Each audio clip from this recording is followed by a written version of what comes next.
Perfect. So today on the show, everybody already knows you, Zach, but we got Zac Cupples.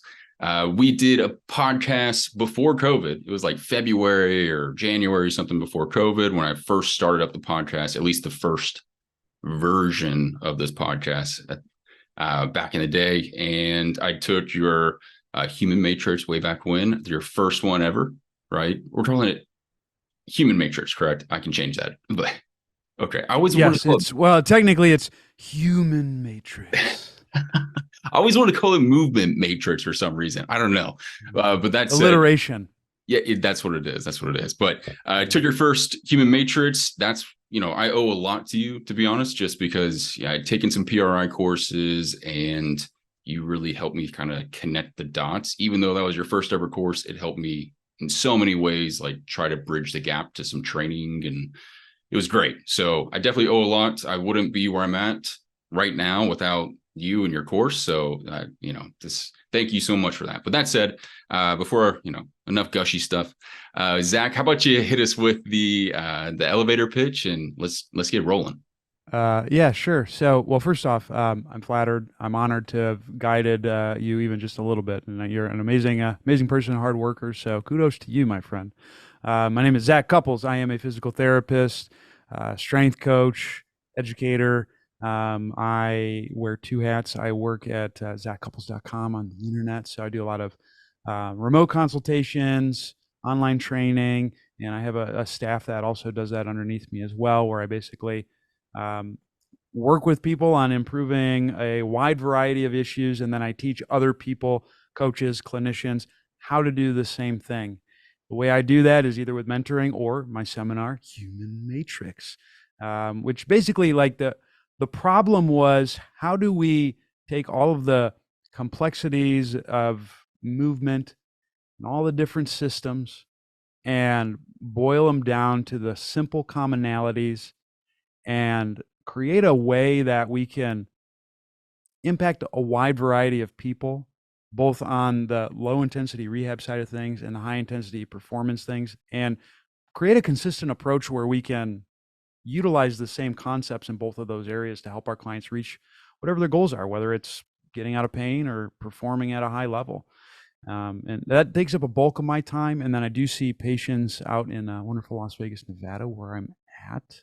I'm at Elevate Sports Performance and Healthcare. And that's pretty much what I do. Perfect. I remember you were in Lexington when we did our first podcast, and now you've moved out there. Seems like you're in a much better place now, a place that's a lot more fitting for you. So that's good to see. Is it because I'm a degenerate?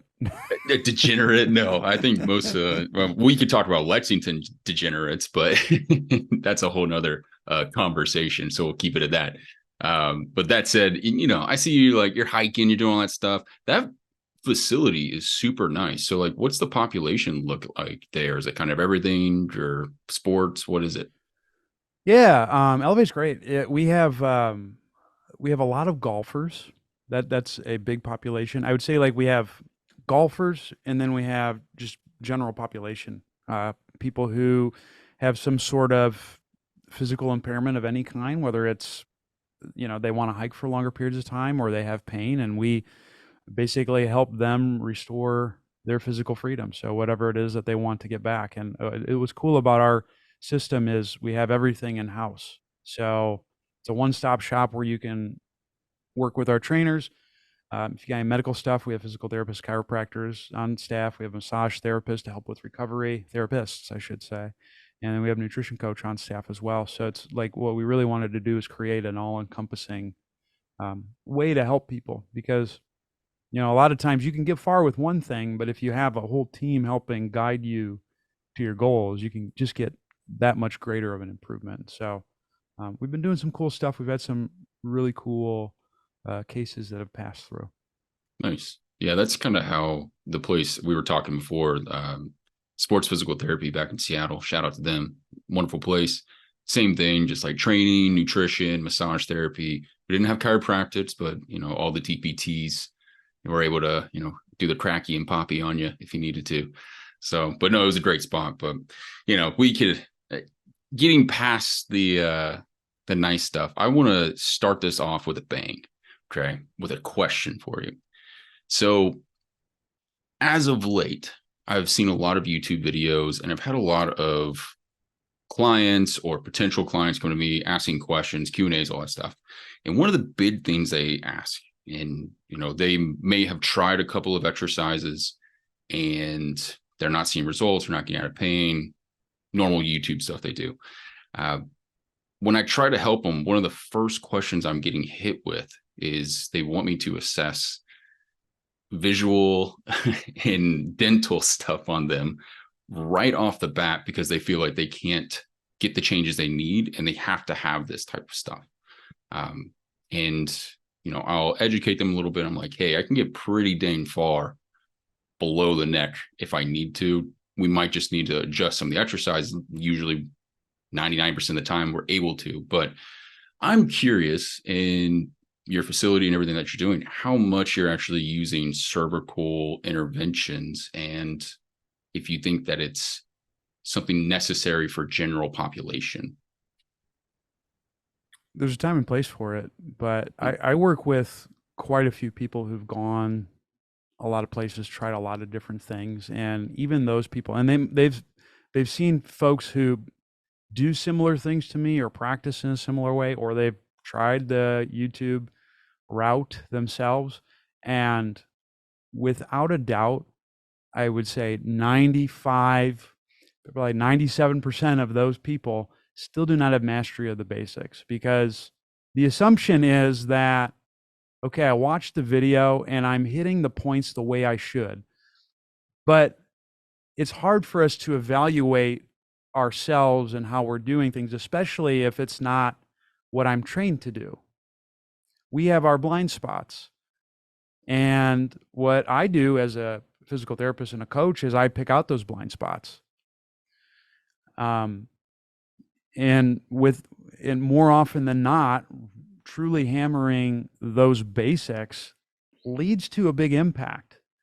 And I think most people don't exhaust their conservative measures enough before going that route, because a lot of people think, if I work with an optometrist in a certain way, or I get this dental splint, that's going to fix everything. And if you look at the research, maybe not. There's definitely an influence, and I'm not denying that. But from the people I've seen who've tried those interventions, it's really a crapshoot in terms of what changes. Something can change. It's not always your pain, though. I think, and even in that domain, maybe you do need to work with an optometrist.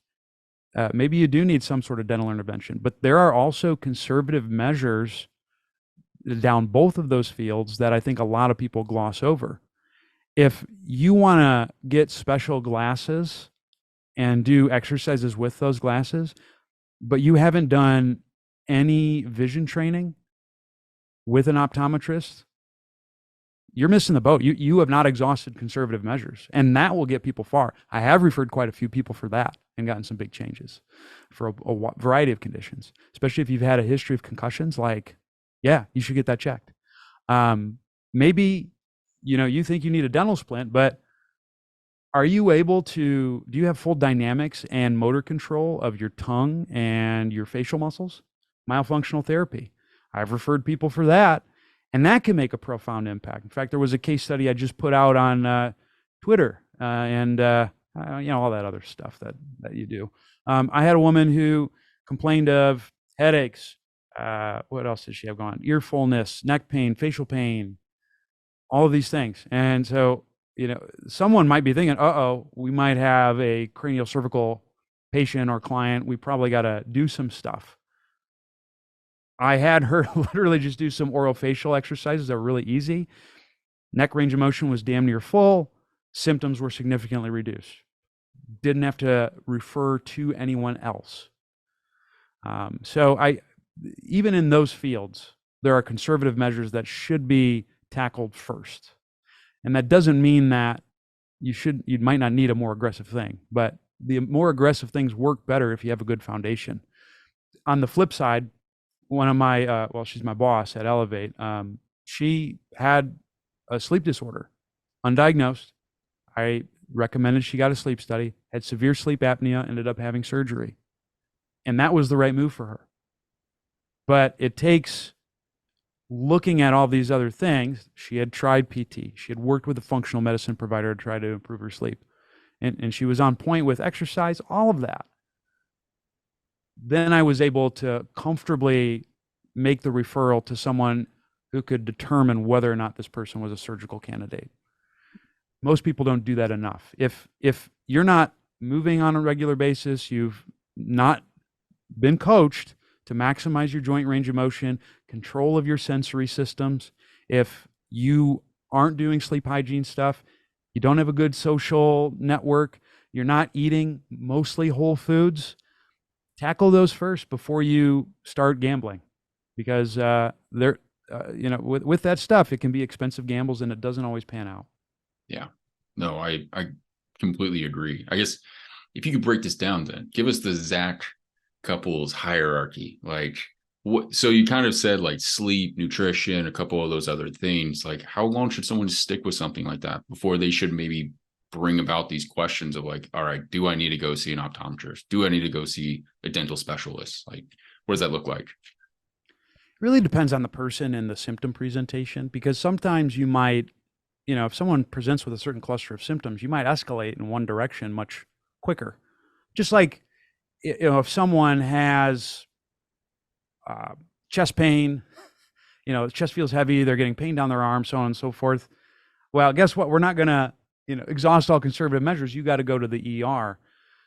Ideally, someone who's working with these people has questions in mind that need to be answered that might point you to, oh, this person needs an optometrist or this person needs a psychologist. And so it's about having good screening questions first to determine what is going to make someone work with an optometrist. If you've had a history of concussions, if you have some visual disturbance of some sort, maybe you can't team your eyes together, you have double vision, things of that nature, those tripwires might lead you to making that referral to an optometrist. On the dental side of things, if anyone has any type of sleep disturbance, that could be snoring. That some of those are still can be addressed with conservative measures, but snoring, they wake up several times in the night to go to the bathroom, they gasp for air, they can't sleep all the way through the night, they wake up early, they wake up not feeling refreshed, or not. When I say early, not like, oh, you get up at 5, you're probably screwed, but like they wake up early within their sleep cycles, can't fall asleep. Those would be things where you might have to escalate and get a sleep study to see if there is a dental intervention that's worthwhile. And you do that with all systems. And then that's a matter of troubleshooting which systems need to be addressed for that person. Yeah. And that doesn't mean that you never give anyone exercise and things of that nature, but it's about determining what the biggest bottleneck is to that person reaching their goals and then trying to eliminate that bottleneck. I think that's interesting and a good way to look at it. I mean, it's just exhaust conservative measures, keep money in your pocket at the end of the day. And again, like you said, don't go out and just start gambling right off the bat. It's kind of like a bank account. Like, you don't want to maybe try to cut down on expenses and save a little bit more money before you hit the casino and just try to make it big all at once. But and even kind of listening to your talk about this, like, so everyone on this podcast has heard me talk about this 1,000 times, but I herniated a disc, like L4, L5. It's terrible. Picking up a patient, popped. It was terrible. Like, right down my leg immediately, like sciatica, couldn't feel my foot. Awful. Drove home. Yeah. So that said, what I noticed with some of these things, because I was hurting, man. I was looking for anything that I could. I met with a couple of like cervical specialists. So I was like, man, like maybe they'll have something to kind of just get me out of pain so that way I can sleep.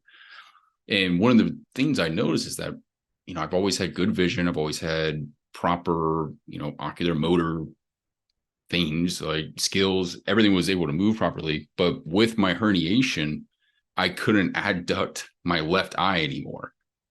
So I don't know if that was like a secondary symptom to tension that was happening because of the herniation. And so it's like, you don't know maybe what this is all coming from potentially. I don't know. What are your thoughts on something like that? Yeah, that's interesting. And it was low back, and you were getting eye symptoms? Yeah. I don't know. Huh. Well, and at the same time, I was starting up my business and I was looking at screens more often. So maybe that was something as well. Yeah. Um, but Yeah. I can adduct my eye now and I don't have pain symptoms, nothing like that. So, and it's not something I was Interesting. testing frequently, obviously. Yeah. Yeah. I mean, it would appear as though any type of threat within the system could impact a lot of systems. And so Right. maybe you had a link to the visual system. Um, with a disc issue, that could potentially influence things all along the spinal cord, and your eyes are an extension of your spinal cord. And so there's changes, like if you read Shacklock's neurodynamics book, which is a great read.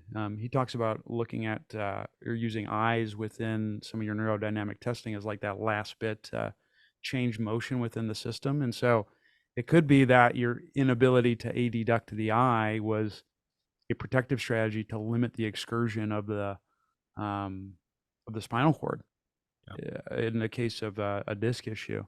At least that would be what I would think, assuming Hmm. there wasn't any other stuff that was going on. Obviously, too, when you're looking at screens for an extended period of time, there's issues that happen with convergence or your eyes pointing in and focus, and so maybe there's a fatiguing element with that as well.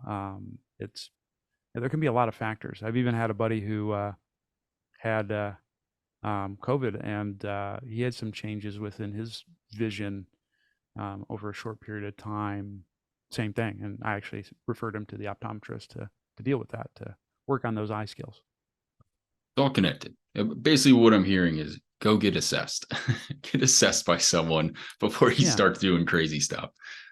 yeah, and if you can get someone who can plot the attack and help you execute it in a manner that's easy to carry out. If you try to like do everything at once, well, you're not going to get anywhere because there's just too many habits to change. But if you can have someone help guide you to maybe the big 1 to 3 things you need to focus on, your odds of succeeding are much higher. And if you exhaust all the conservative measures, like across the board, um, even if you do need something that's more aggressive, you're likely to have a better outcome because you have a better foundation ahead of you.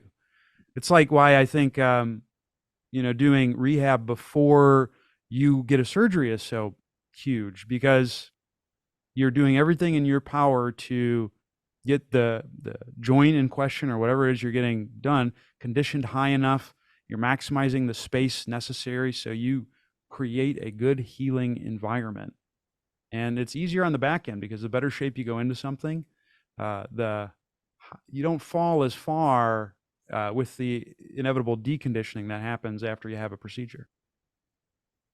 It's interesting because I don't think I ever like I took that seriously, but I had a who was it, Strong Camps, DJ Marikama on the show, and he was telling me about how he was in a car accident, went through the windshield, and like broke his neck, all that stuff. And the only reason he's able to walk to this day is the doctor was like, you strength trained, like you had a ton of muscle on you, and you were able to like you played football, did all that stuff. It was everything beforehand that he had done that like saved his life essentially. So it's no joke, especially before surgery. Like you got to do your rehab, folks. Like you got to do it. In terms of so just kind of like pivoting here, I appreciate you answering that a little bit. Well, you've experimented with like cervical type interventions, like you've had your tongue tie released, all those different things. Like, can you, I guess, talk about that before we move on, like just a little bit, if you care to share? Yeah, so I've tried a few different things, and basically what was going on is it was a little bit of just like curiosity and me search that led to me doing some of the stuff that I've done. Because if I did recommend some of this stuff to patients, I wanted to let them know what the process was like. So I've done quite a few things. I've never been someone when people test me or do interventions to me, like I don't change that much. I can't get things to stick. And then from just a health standpoint, I've had gut issues on and off over the years, and I've like I would say 2 years ago, I started really having some difficulty sleeping in terms of just like energy was off. And so what I did first, way back when, was I actually went to the Huruska Clinic and I did Prime program. So I got the glasses, I got a dental splint, and I got some nice movement changes. Like I was able to fully squat, and I'd never been able to do that before, which was really cool. I've dealt with like long-standing neck issues over the years. It didn't impact that much, but there's no doubt that my motion was quite a bit better. Um, and that led me to getting my wisdom teeth taken out. I That helped me because I could move my jaw, but I also wonder if that was a contributing factor, just knowing what I know now about airway, to some sleep issues. Because the thing about wisdom teeth, even if they're not all the way in, is they can help preserve oral volume. And so if I take those away, the bone isn't being stimulated as much because the teeth aren't there. And so the mouth can recess in a bit, and so you have less space to put your tongue. So, you know, you really got to make a judgment call on whether or not it's something that you should or should not do. And ideally, I would get a couple opinions, someone who specializes in airway as well, because they'll look at that. Most dentists won't look at that because there's some liability issues in dentistry. It always comes down to money, where it's kind of like the thing to do. And if you don't do that and someone comes after you, it's a problem. So I did that. And then that's when I started. I wouldn't say it was like I got my wisdom teeth out and then I started sleeping poorly, but right after the pandemic began, I started noticing a lot of afternoon lulls. I was looking into getting some airway stuff done at some point. Before the point where I ended up doing some stuff to my teeth, I had gotten a septoplasty, so a deviated septum fixed. That helped my nasal breathing a ton. I used to get colds every winter. It's not a thing anymore. I still would breathe loudly. So then I ended up getting my tongue tie released because I had a limited tongue motion. Now, man, I can catch flies with this bad boy. So I got that taken care of. That was really subtle changes. There was just ways I could move my tongue that I couldn't before, which was cool. I don't know essentially what that changed from like a symptom standpoint, but it still was a key ingredient because I was pretty restricted. After I'd done those things, that's when I decided to do some dental work to see if that would make an impact. I had a Crozat appliance, which is a tooth-borne expander, where basically it moves the teeth out in the alveolar bone, so you have more space for your tongue. That seemed to make an improvement in my sleep to a fairly high degree. And then around the same time as I was doing that, I had this procedure called the Vivere, I forget what it's pronounced. And with that, basically what they did was they ablate the nasal cartilage. So normally when you breathe in, ideally your nose should get bigger. But if you breathe in and there's a resistance, the nasal passages will collapse in. And so it essentially helps reshape the nose so it stays open more. And so the combination of those things, and with me actually like exhausting conservative measures and trying to go to bed at a reasonable time, have helped quite a bit from a sleep standpoint. Nasal breathing is way better since I've had those procedures. I used to get congested when I would hike, and I don't really get that anymore. But it's not perfect by any means. Like I still, even though I lip tape and stuff like that, sometimes I can feel my tongue fall back depending on what position I sleep in. I still kind of breathe loudly, but it's significantly better than what it was. And if I had done it over again, I probably would not have gone the routes that I did with some of the things, because I think there's just better stuff out now. Like the issue with a lot of the tooth-borne appliances, so Crozat, what I had, or the ALF, that's another one that's commonly used, is there's risk for erupting the teeth out of the alveolar bone. And I've seen some gnarly cases where they move teeth too far and the roots are showing. The people are inevitably going to be losing their teeth. And I've seen that with those appliances. So And it also doesn't do as much to change the nasal passages, whereas something like a maxillary skeletal expander, if you can get someone good, does. That's more of a bone-borne appliance where they actually can create changes within the maxilla. A lot of the people claim that some of the tooth-borne expanders can do that, but they don't. It's just not the way that they work. So I probably would have gone that route instead. And then with like some of the procedures, I got some utility from those. So I probably would have kept them. But it it was expensive. I got some improvements for sure. Am I like cured of all my ills? No, but I'm a lot better off than what I was. But at the same time, I work out regularly. I I've done some stuff to essentially rebuild my relationship with food because I had some eating issues, like disordered eating and stuff. I've worked with a nutrition coach. I do a lot of the movements that I do. I've actually done vision therapy. So I've done like a lot of other conservative measures alongside that as well. And I could probably do even more on that front, but I think that's probably a reason why these interventions have worked to the extent that they have. You're a busy guy. That's a lot. Yeah, yeah. Well, and some of it's like, I'm a bit of a perfectionist and like nothing is ever good enough. And I'm a bit of an optimizer as well. And so I was like, well, what if I do this? What if I do that? What if I do that? And I'm just curious. So that's also kind of what drives some of this stuff because I, want to live forever. My mom passed away when I was young. She was 49. And so that always is kind of in the back of my head as well. Like, am I literally doing all that I can to minimize things that could potentially contribute to an early death? Yeah. No, I understand that. My dad passed away a year and a half ago now at 53. Sorry to hear that.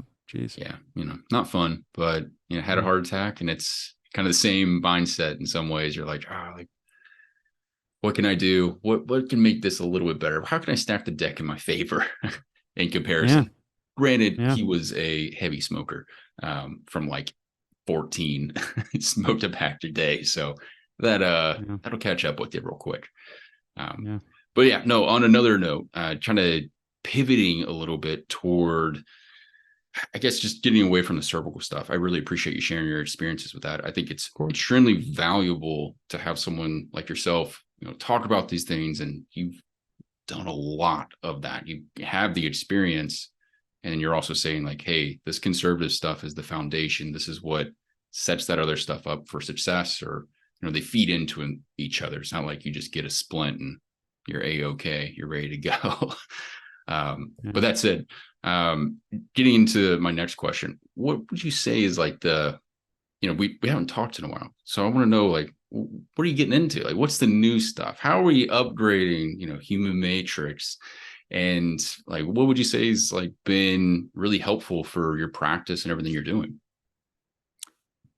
It kind of is an extension of exhausting conservative measures. It's dialing into fundamentals of coaching. So there's a concept that I teach called the stack, which is basically like this sequence of things to look at with pretty much all movements.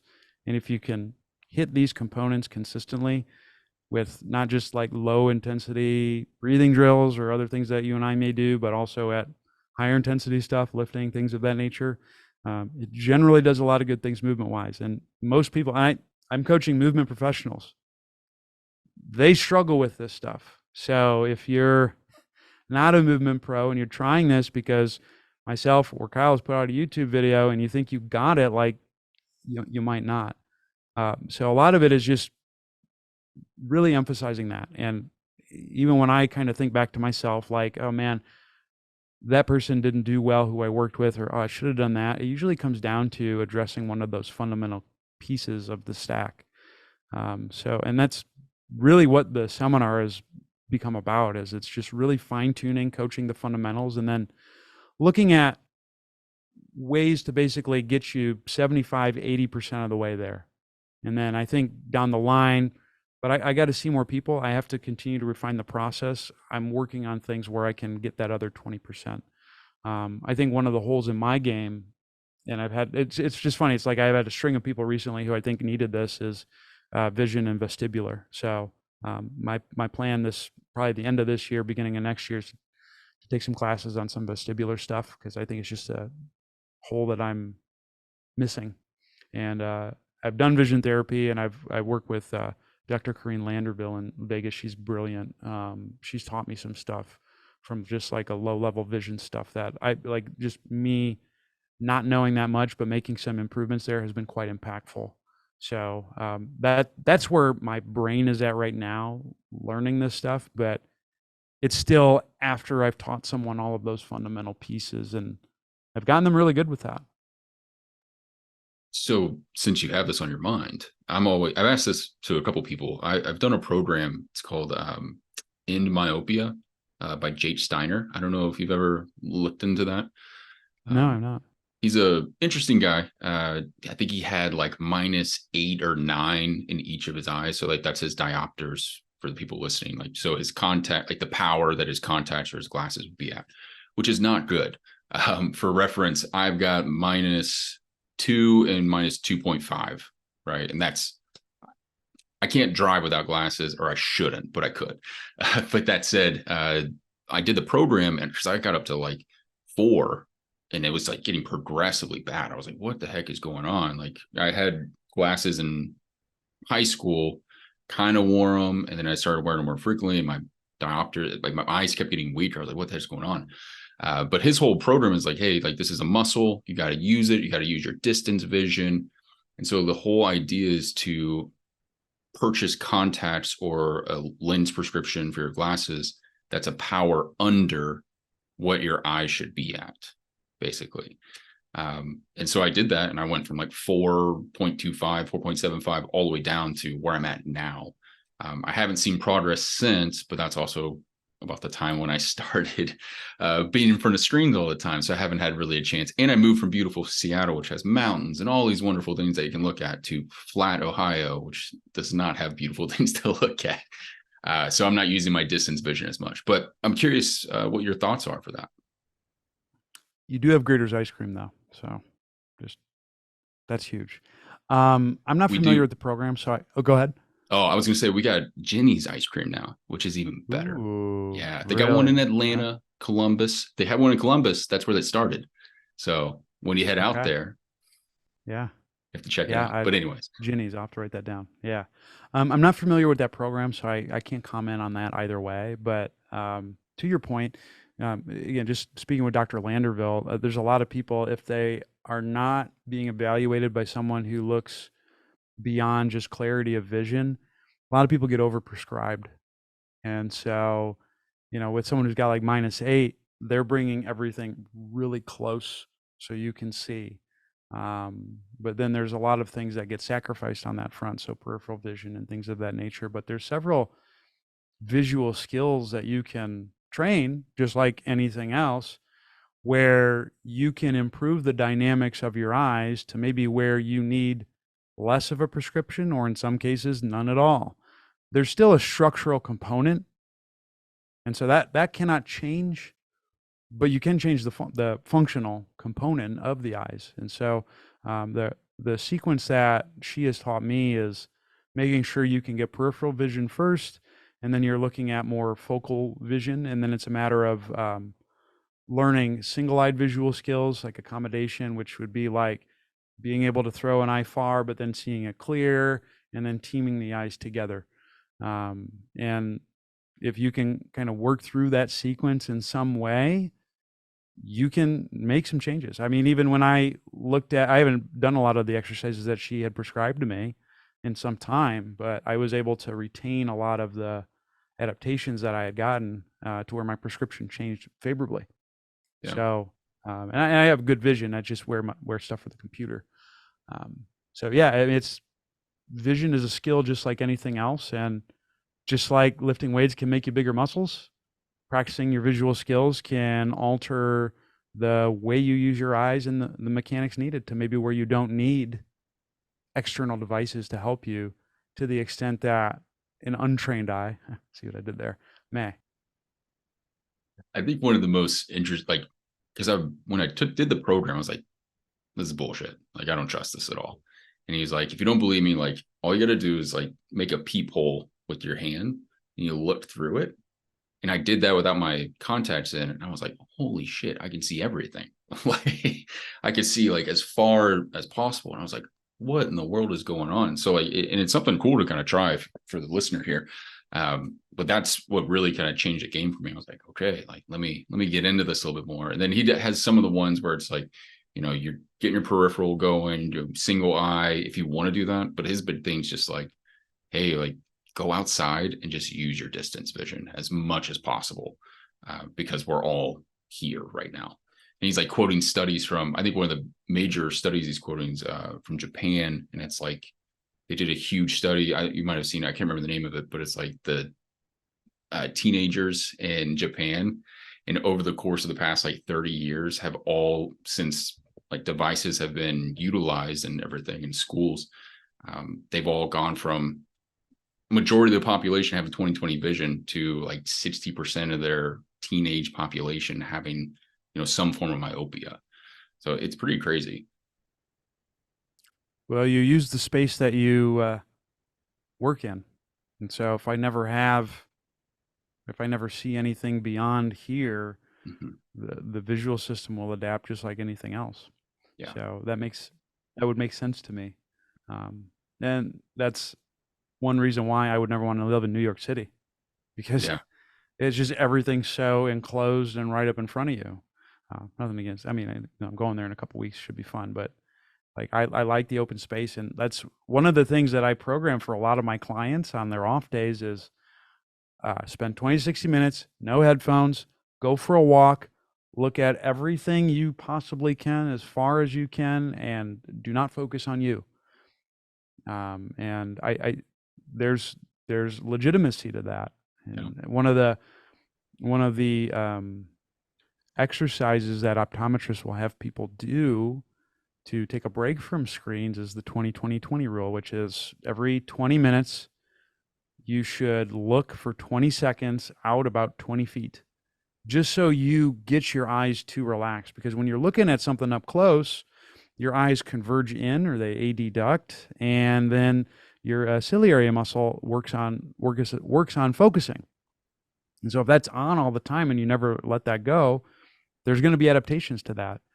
You can have such a thing where you converge too much, and then the inability to let the eyes relax will impact your vision. Yeah. And that's like another thing too. You kind of got to be careful with some of the visual training, because like peripheral stuff where your eyes diverge or look apart, where you're looking far out, you can do a lot of that, like pretty much unlimited. But working on your ability to get the eyes looking close and converging and focusing on something like really up in front of you, that's something you can practice too much, and there's adaptations that can happen with that, which are unfavorable.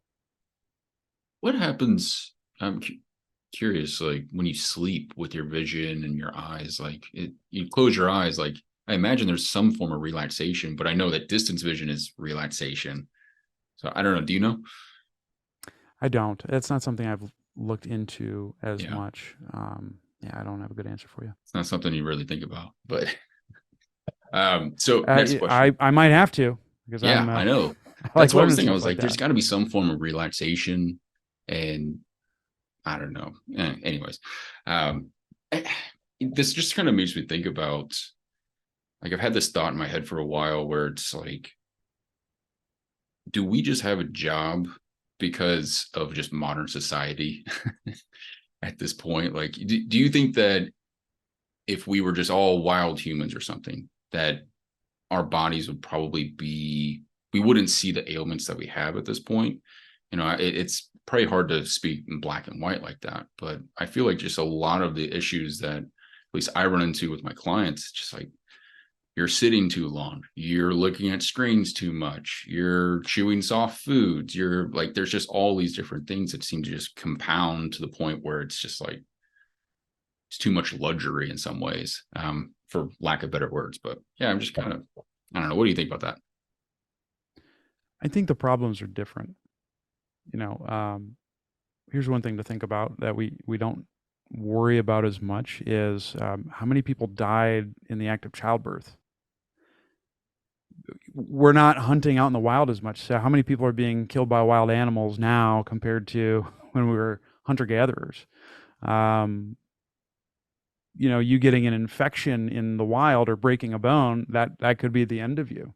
So I think we just have I think there's always going to be problems to solve. It's just a matter of which ones. And that you see that depending on what population you work with. The problems, Kyle, that you and I are solving for our clients right now is different than the problems of someone who works in the NBA is. And I mean, having worked in that field, I know that because they're different problems. And that's going to be different than if you're working in skilled nursing home.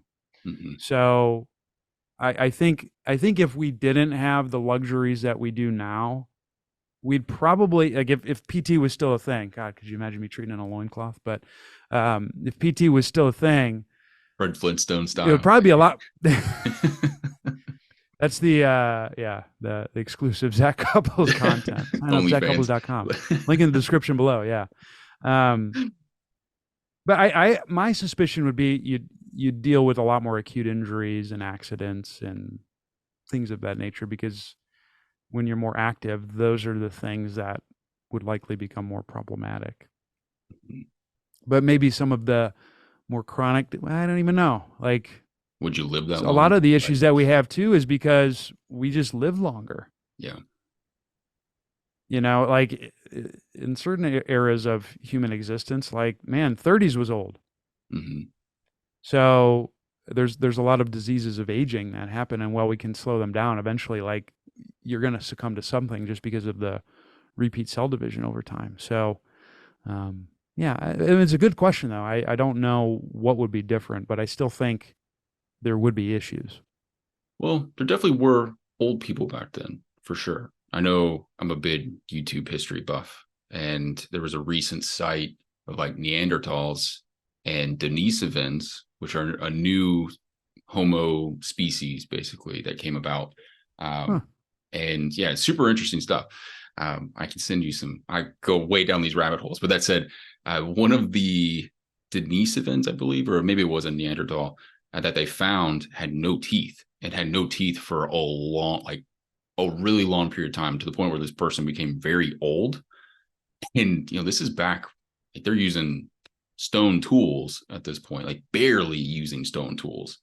And so someone was having to probably like chew their food up for them or smash it down and like feed them as an elder. So like this stuff was, and it was really interesting. Like the commentary from the archaeologists was like, this is the kind of stuff that makes us human. Like, this is cohabitating and caring and loving for someone else.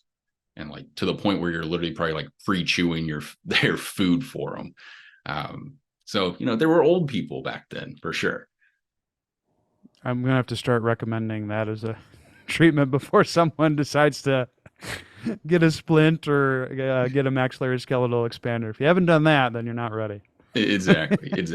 Or just be that's like, interesting. Hey, no, that's just something that's always kind of been on my mind with that stuff. It's just like, man, are we just like over, like, just in so much luxury and all that? But like you said it before, like you're always going to have a bag of crap to deal with, and it's just like pick and choose what it is and move on with it. So just how you solve it and how you handle that stuff. But so just kind of like, summarizing this a little bit, what are some, I guess, what are some things outside of physical therapy or training that you're looking into? Like what's Zac been up to besides that? I know you've been hiking a little bit, but like, are there other resources that you've been like just kind of checking out and enjoying?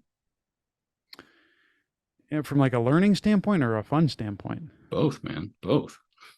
Okay, well, fun. I do hike, but I also am an avid escape room junkie, and I like VR, and those have kind of been like big things that I've really been into. I think I've done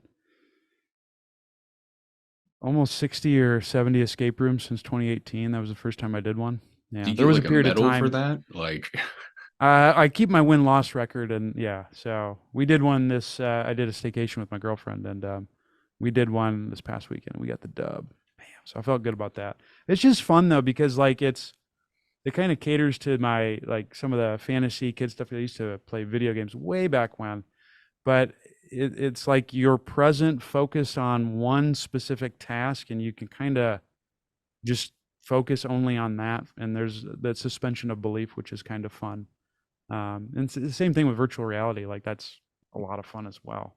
It's got to be like good bonding and like it's objective based and Yeah. you get that dopamine hit. Like, Well, yeah, and so normally I hate doing escape rooms with people I don't know because I mean you really have to like delegate roles and know what you're good at and know what this person's good at and like, hey, try this puzzle because I suck at this.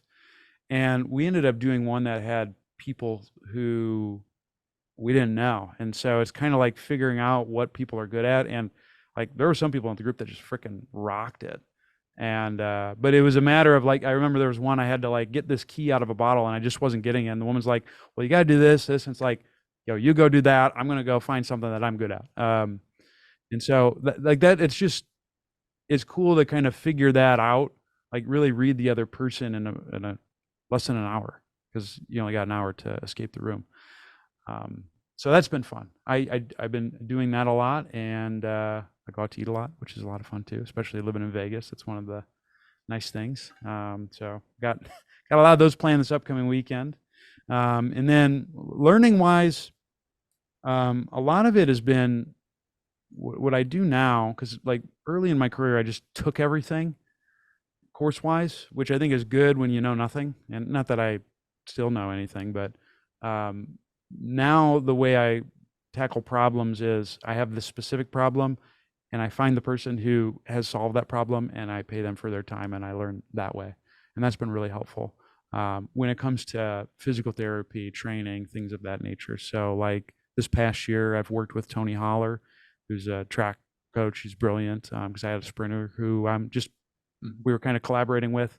And that was really good experience working with my optometrist.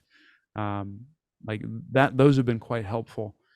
But the thing I'm kind of basically spending the large survey process with now is business, because I think when you develop the skill set to the extent that I have, not saying I'm the man, but it's like there's some complex problems that I have to solve, and you can't, when you're working with really complex cases, it's not something that you're not going to see 5 of these in an hour and expect to get a good outcome. So I've had to really condense the number of people that I see, but that doesn't help me make a large impact. So I have to find ways to scale what I can do. And so that's educating other people. That's finding ways to build the business, which is where I'm kind of pointing this to where I can find a way to make the largest impact possible without me being the rate limiting step. And so that's, I got Chris Collette, who's a guy who trains with me, and he trains several clients, and he's doing amazing things. But I have to find ways to teach him. I have to find ways to get him the skill set. I have to find ways to market so he can get people. And it's finding those business skills that I never really took the time to learn until I've had my own business. And so a lot of my learning is finding ways of best doing that, and then finding just better ways to teach, because that's another form of scale. Again, in a day, I might be able to help 4 to 6 people because that's about what I see when I'm working with clients. But if I can teach 25 people at a seminar how to do what I do, well, now I've just 25x that. And there's just no way that I've yet to find a better way that I could scale some of this stuff. Or if I can make a really good video and get really good at my coaching and trying to make it as simple as possible. So a person who maybe can't afford my services or any services for that matter, and like this is all that they have, if I can make it good enough that they can get an improvement and I can get the video to have 1 million eyeballs, like, wow, maybe I've helped 20,000 people. And it's just like that. That's something I had never thought about when getting into physical therapy, but it's just finding as many different ways as possible that you can help people and then solving the problems needed to better carry out that process. What do you think is the biggest challenge? Like, because I totally understand where you're coming from, and that's been something like I have a very similar outlook, right? It's like, once you get past the hurdle of like, well, let me post, let me talk about my experiences, all that stuff, it then starts to become like, well, how can I make this better? And what would you say is like the biggest challenge between like free content and videos that you're putting out there? Like, are you trying to hammer one point, or are you trying to make it just very well thought out? And then, maybe we could talk about like something that is paid for, like someone coming to you and like doing that stuff. Like, how does that, there's different challenges. Maybe that's too broad. Maybe let's just start with the free stuff. Like, how are you hitting that so well?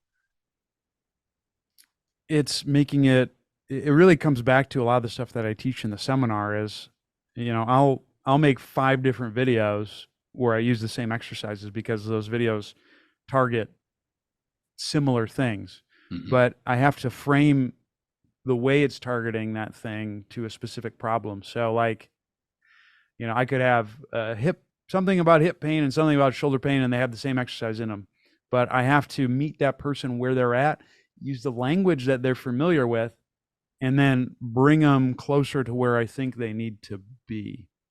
And when you're talking about free content, you can't give them an exercise that has 12 different cues. And I made that mistake in videos. And so I continue to try to refine that process of making things simpler. And even then, like I have people who, Zach, I tried this in your video and I think I'm doing it right, and they're not. So it's just like, that's impetus on me to like, I need to make it even better. And in terms of like free versus paid, Alex Hormozy, who's I'm a big fan of, he's a very popular business YouTuber. He's run a lot of, yep. You got to get the leads, man. It's coming out Get soon. the leads. $100 million leads. That's next on the list. So yeah. But he says, give away all the knowledge you can for free, like to the point where it hurts, and then pay for the implementation. And that's, to me, that's made the most sense to me in terms of how you can provide value to people. And that's basically what I do is like, look, I'll tell you everything. Like there's not going to be any secrets that I'm going to have from like a knowledge standpoint that I would withhold, because you could probably find it if you read enough books or you consume enough research or you screw around in the clinic or in the gym long enough. But where I try to help people and where it now becomes a paid thing is, well, let me teach you how to do it. Or for Chris is going to coach you how to do it. Or, hey, I'm going to teach you how to do this with your clients on a consistent basis. And it's just, the odds of a person succeeding in that domain are higher than if they're just trying to figure it out on their own for free. But again, in order for me to be able to do that, there has to be an income piece there. Otherwise, I can't. I'll be out on the street, and then I won't have a Shure SM7B mic to talk to through. Wearing a loincloth. Exactly. Yeah, you do not want me doing street PT in a loincloth. No one needs to Tarzan see Zach, like running around the streets of Vegas.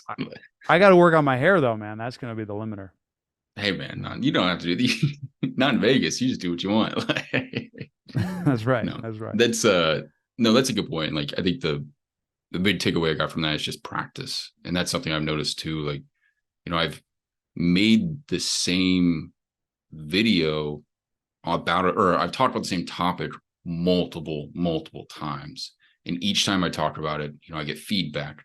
I use it on someone else in a different scenario. I figure something else about it. I use a different analogy that made more sense to this person, and I use that in a video. Like you have to just sit in it almost to really make this stuff start to hammer out. And I've been a long time follower of yours, and it's awesome to watch the evolution of your YouTube channel and all this stuff, and where you started to where you are now, and you got the studio and all of that. Like again, you're a testament to it takes time. And if you want to make this happen, you have to practice, basically. You just have to do it. There's no way around it's that. like anything else. You can't get rich quick. You can't build muscle in a week. You can't turn around your health in 3 months if you're in a big deficit. So anything that's worthwhile in life takes time. You can't have a successful marriage in 1 year. It has to be following processes that are going to push you to whatever your goal is, and then solving for whatever the rate limiting step is along the way that's preventing you from getting to the next level of things. And the better you get at that, the further you can get along in whatever game you want to play. Whether it's producing content, whether it's being good at your job, whether it's being good at your marriage, anything. It's all the same process. Totally. No, and it's discipline and just committing to it at the end of the day. But so speaking of the next thing, what's the next thing for Zac? What's Zac doing next? What's your big goals? My big goals, man, that's a great question. Um, there's a book called How to Fail at Almost Anything and Still Win Big by Scott Adams, who's the Dilbert creator. It's a good book.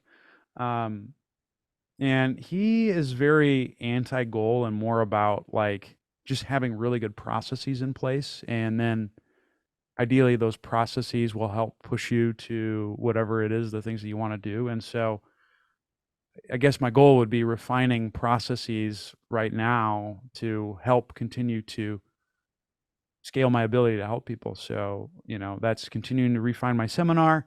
That's teaching other people to help carry out some of the things that I do with patients and clients. I'm hoping to bring on some more people to work through some of the remote stuff that I'm doing right now so I can just better scale things. And so those are kind of the next iterations of where I'm heading next. And then just continue to refine my skill set. There's a lot I still need to learn, just like the vestibular stuff and some of the visual stuff that I was talking about. So I think from like a professional side, that's where I'm headed with that. And then we'll see what happens from there. That's very opposite of where I've been. I've been like 10-5-1 goal planning, setting this big.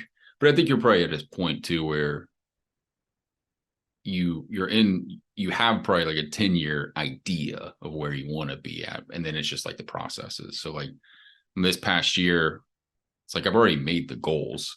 It's just doing it and executing. So now like basically my goal this year was just double everything and make it more efficient from what I did last year because I did good stuff and just double down on what works basically. So yeah.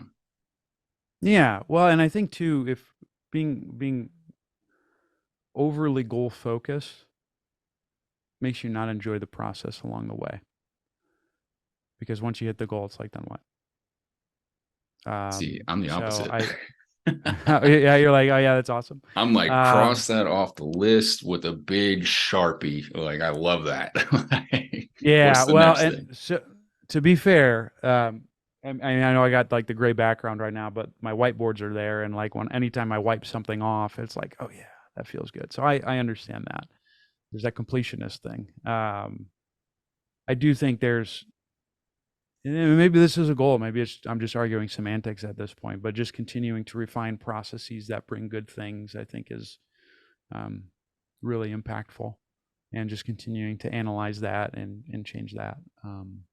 And that's just kind of, I think, what's worked for me. But some people do really well with goals, and I've used goal setting in the past. When it came to like eradicating my student loans, which that was a monumental thing, and I just spent like 2 to 3 years just grinding to make that happen. It was like, okay, first goal, get this small loan. Next goal, get the next one, get the next one, get the next one until I hit it. And that's like, that feels great. So, yeah, I mean, whatever strategy you need to use to get the outcomes that you want out of life, just keep doing that. Totally. No, I completely agree. Well, Zac, I appreciate you coming on this call, man. Don't want to be respectful of your time and everything. I know you got some calls coming up. That said, you mind hitting us with some show notes? Tell us where we can find you, all that good stuff. Yeah. Well, thank you for having me, Kyle. It was great catching up, man. I love the conversation. We hit some cool stuff. ZacCupples.com, ZACCUPPLES.com is the website. That's pretty much got blogs, links to my YouTube, which is, you can find me on Zac Cupples. If you search Zac Cupples, it's got links to my services, my seminar, Human Matrix. We got quite a few of those across the US and Canada in 2023. So definitely check us out. And then I'm on all social medias. I'd say YouTube's probably my biggest at this point. So you search Zac Cupples, Instagram, Zac, ZAC, Couples, Cupples is my second biggest. And then I have Twitter, Threads. You search my name. I got TikTok, got it all. So if you search my name, Zac Cupples, you'll find me. Perfect. Well, thanks again, Zac, and we will see you guys in the next one.